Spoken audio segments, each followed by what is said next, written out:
explains it all. Be sure to check on the children. Hello and welcome to Freaky Fridays with me, your hostess with the mostest, Sky Explains It All. So in today's installment of Freaky Fridays, we're going to be taking a look at episode 1 titled The Phantom Cab from the very popular anthology series titled Are You Afraid of the Dark? So Are You Afraid of the Dark initially was released in the year 1990, but it did not air in America until 1992 and ended in 1996. Now that is until it was revamped in 1999 and ran all the way to the year 2000, and then it would then again be revived for a final time in 2019 and then end in 2022. So this episode of Are You Afraid of the Dark, we are introduced to the Midnight Society, and they are a group of kids. You know, they don't go to the same school, they don't have the same friends. The thing that brings them together is their love of the dark, and they come around this campfire every week to tell spooky, scary stories. And so with this episode, we start off with, of course, the Midnight Society, and they're looking to have a potential new member join their club. His name is Frank. So Frank has 3 tasks he has to accomplish in order to become a member of the Midnight Society. One is he has to be sponsored by a current member of the Midnight Society. 2, he has to tell them all a spooky, scary story. And 3, the Midnight Society will take a vote, and it has to be unanimous. And if everyone doesn't vote for him to be in, then he's out. He can't join the club. So this is where Frank begins to tell his tale of the Phantom Cab. So the tale of the Phantom Cab begins with, we meet these 2 brothers named Denny and Buzz. Denny is described as to be strong, smart, and big, while Buzz is described as being a geek. The 2 of them are on a hiking trip in the woods because Buzz wants to prove himself to his big brother Denny that he can be just as strong and as capable as him. Denny is asking this poor child Buzz where they are, and you can just tell, it's highly apparent that Buzz is confused. Buzz is having major issues, you know, deciphering where they are. So Denny comes over and he starts roasting him for getting them lost in the woods.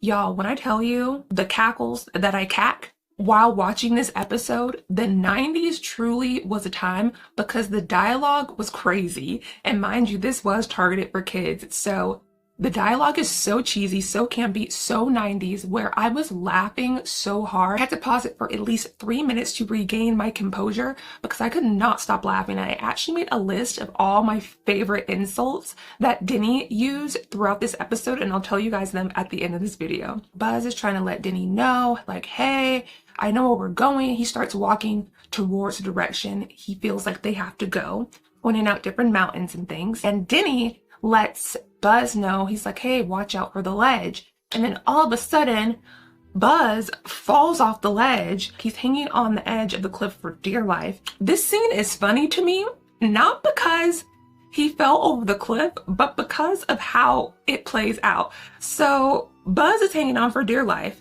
And then Denny is like, give me your hand, grab my hand.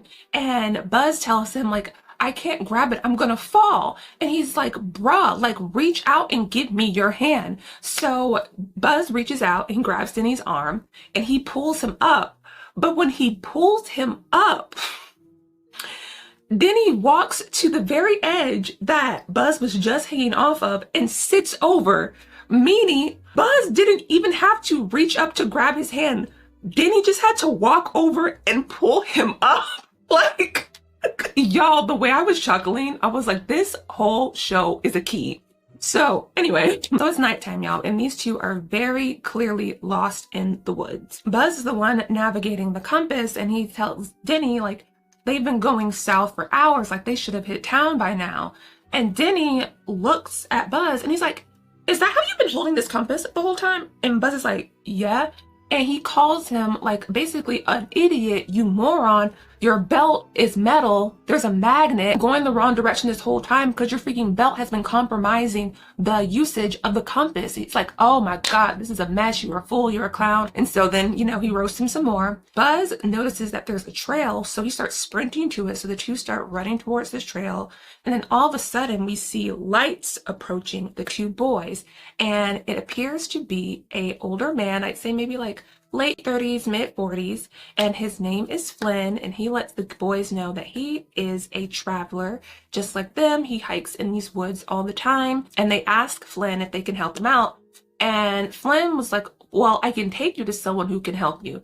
And I'm like, first of all, why do you have to take them to someone who can help them? Like, if you always come around in these woods and you're always the one hiking, why wouldn't you just be able to help me? Like, this is clearly already like a red flag. Buzz is like, I don't want to go with this guy. He seems like a total creep.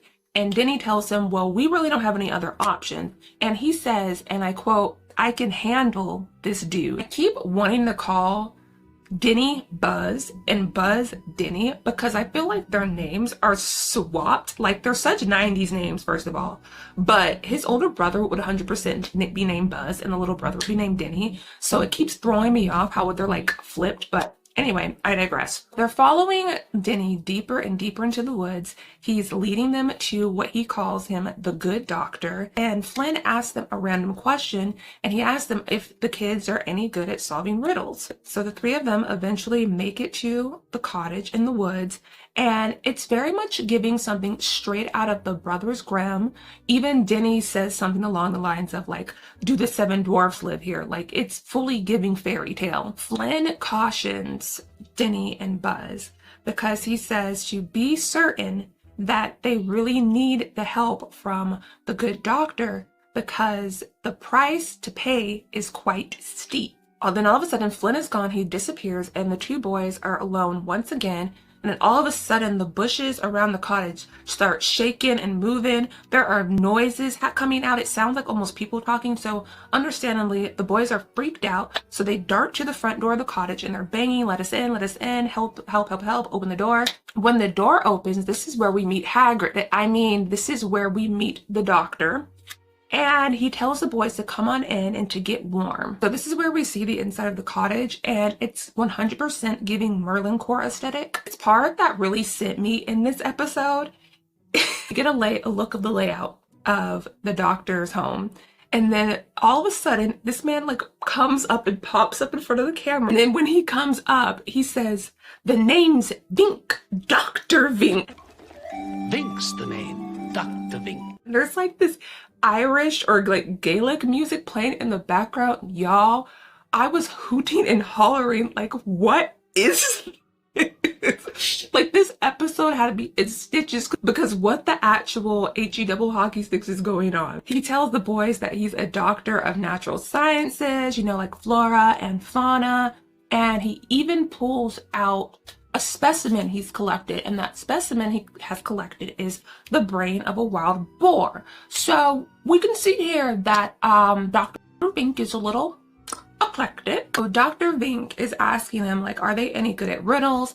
And Denny tells him, man, listen, no, we're not doing all that. Like, we need help. We need to call our parents. As Denny is reaching for the phone, the doctor comes over, he goes, no, not yet. We're just getting started. And Denny's like, bro, no, we're not. We're not getting started. I'm ready to go home. I'm cold. Like, we're up in here. Our parents don't know where we're at. Like, we need to go.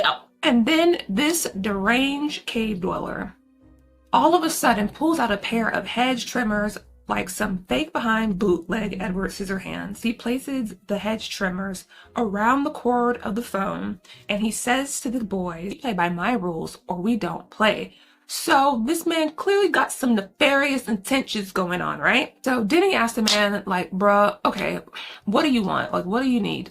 And he tells him that he just wants to do another riddle. And he tells him if the two of them solve the riddle, he'll let them call their parents. And if they don't solve it, well, then they just have to leave. And the two agree to try and solve the riddle. So this is a riddle that Dr. Vink presents to the two boys. What is it that has no weight, can be seen by the naked eye, and if you put it in a barrel, it will make a barrel lighter? Okay, so that's the riddle. Denny nor Buzz can figure out the answer to this riddle.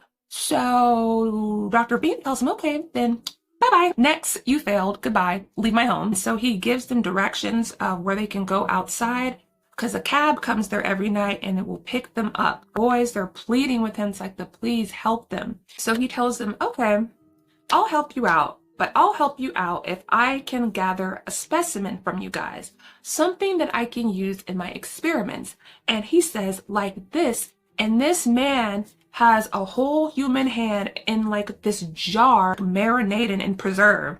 So understandably, these boys freak out, they scream, they dart out the door. When they run out the door, Dr. 𝒉𝒃 goes to the front door. Before he closes it, he says, "Goodbye for now," and then he shuts the door. So Denny and Buzz are back in the woods, lost as ever. They're out of breath from running away from Dr. 𝒉𝒃's home. And all of a sudden we hear a beep beep, no magic school bus, but it's a horn, and approaching them is the cab that Dr. 𝒉𝒃 told them about. These children are so desperate that they just hop in this cab without really assessing the situation, because the cab 100% is giving like it came straight out of Batman Returns, and like the Penguin and his henchmen just set up an explosion. Like it's giving that. So I wouldn't have personally gotten to it. Like, the cab was giving very much ran up and ran through, but they're desperate. So they hop right in, no questions asked.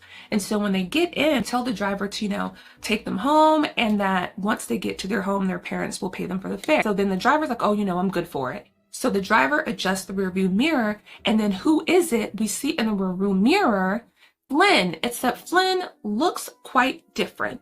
His skin is gray, almost white. His under eyes are like red, sunken in. Like, man pretty much looks like a zombie. Flynn tells them like he figured that the two kids, they would have not solved the riddle. And they ask him, well, how would you know that? So he tells Denny and Buzz that he gives rides to people all the time who cannot solve Dr. 𝒉𝒃's riddle, just like he wasn't able to do it, almost 40 years ago. A bit of Flynn's backstory. We learned that Flynn gave Dr. 𝒉𝒃 a ride home. He was one of his passengers, and Dr. 𝒉𝒃 told Flynn that if he's able to solve a riddle, he will give him a really good tip. So Flynn attempts to answer the riddle. He's unable to. And so because he couldn't answer the riddle, Dr. 𝒉𝒃 took a specimen from him. And that specimen was the hand that Buzz and Denny saw in the jar back at Dr. 𝒉𝒃's cottage. He tells the boys that he's been bringing people up to Dr. 𝒉𝒃's for years, hoping that someone could finally solve the riddle, but no one ever solves it, and that they all end up with him. Flynn says that before the doctor took his specimen, he had a severe car crash. So Flynn, who's driving the cab right now, is, he's out, he's taken out, he's not alive, he is very much dead, not in a hospital bed. So he tells them that the same thing happens every single night with different people, and that it's pretty much a curse. And he's just been waiting and hoping that someone would finally come along who could break the curse. When the person cannot answer the riddle correctly, he picks them up, and they have the same fatal car crash that Flynn had 40 years ago. So it's like a cycle. You get the riddle wrong, he picks up the people who got the riddle wrong, and then they all crash. It happens over and over and over again. Like I said, it's a curse. And he tells them, well, y'all still have time. Y'all have about 30 seconds before we crash. So their minds are scrambling. Buzz is the one taking the reins, trying to figure out how to solve this riddle. And Buzz does solve the riddle just in time. A hole in the barrel is, the answer to the riddle. The two are released from the phantom cab just before it's about to crash. And now they're on the ground in front of the tree that they would have, collided into. Buzz broke the curse by solving the riddle, because what we were seeing earlier around Dr. 𝒉𝒃's cottage, the moving and shaking bushes and the noises were the souls of the people who died.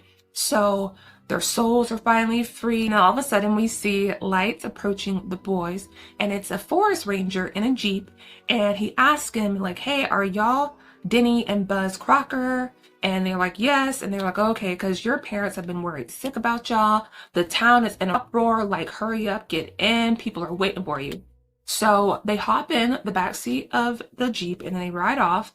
And then this is where we learn that when Buzz and Denny take the police back to where the cabin was, the cabin's not there anymore. The only thing that is left there is like a stone foundation that's covered in weeds. And then that is how the tale of the phantom cab ends. They've heard the story, they are pleased with the story that they were presented, and then they all agree unanimously to let Frank join the Midnight Society. So that is the first episode of Are You Afraid of the Dark? We've been talking about some heavier topics with Freaky Fridays, so I wanted to pop in something a little fun, something that will give us a little chuckle, a little nostalgia, because this, Are You Afraid of the Dark, this was my show. This was my show as a kid. When this little intro started playing, seated, roots planted in the ground. Don't talk to me. Just let me eat my dungaroos and go. Leave me alone. My stories are on.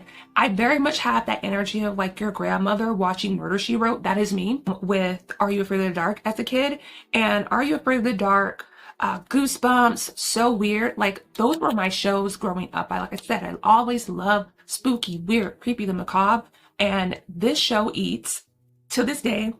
It's so 90s and it's so like campy with the dialogue. The stories themselves, like when you get into them, like they're kind of dark. Like the tales are kind of spooky and scary. Literally every night someone was, you know, crashing into the freaking tree, dying and becoming ghosts because they couldn't solve a riddle. Like that's spooky. Like 100% I could see Ryan Murphy making like a scary little story about that or something for like more mature audiences.